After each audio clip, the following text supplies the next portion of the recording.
Mes chers collègues, bonjour. Le plan blanc et les mesures de confinement ont été mises en place il y a maintenant 6 semaines. Merci pour votre implication et je sais que ça n'a pas été toujours facile pour vous, tant sur le plan personnel que sur le plan professionnel. Malheureusement, nous devons continuer leur mise en œuvre pendant une durée encore indéterminée. Monsieur le Président de la République a annoncé un déconfinement partiel et progressif à partir du 11 mai. Cette date ne signifie pas la levée du plan blanc, ni la fin de toutes les mesures de confinement mises en place à la Fondation. La semaine dernière, nous avons réfléchi à la stratégie de l'après-11 mai.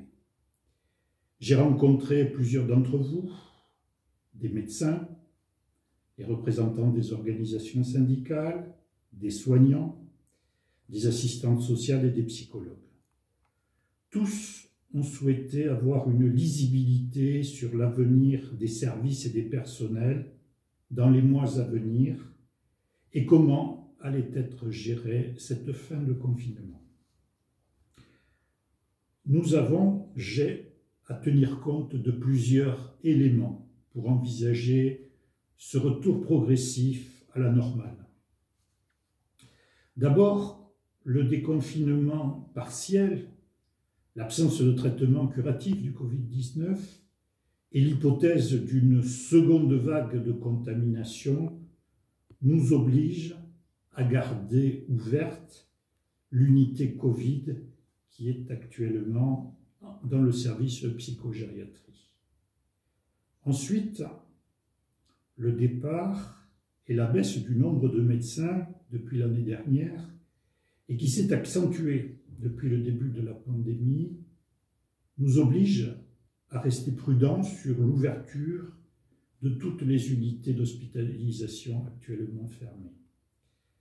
La part plus importante que d'ordinaire de personnel non mobilisable et la nécessité de renforcer certaines unités rendent difficilement envisageable le retour à la normale avant le début de l'automne 2020.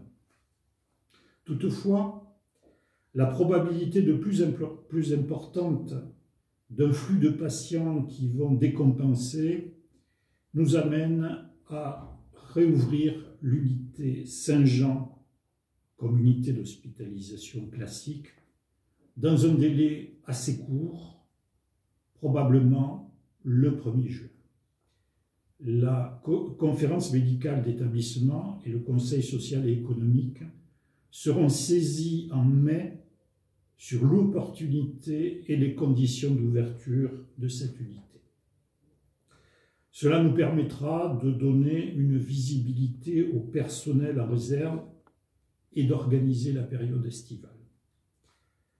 La conférence médicale d'établissement et le Conseil social et économique seront saisis en septembre sur l'opportunité d'ouvrir l'hospitalisation d'addictologie et de l'USBP au 1er octobre 2020.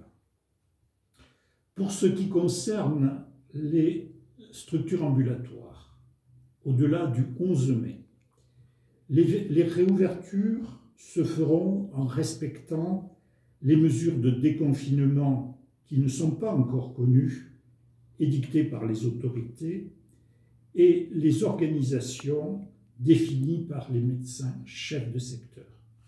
Je vous souhaite une bonne semaine.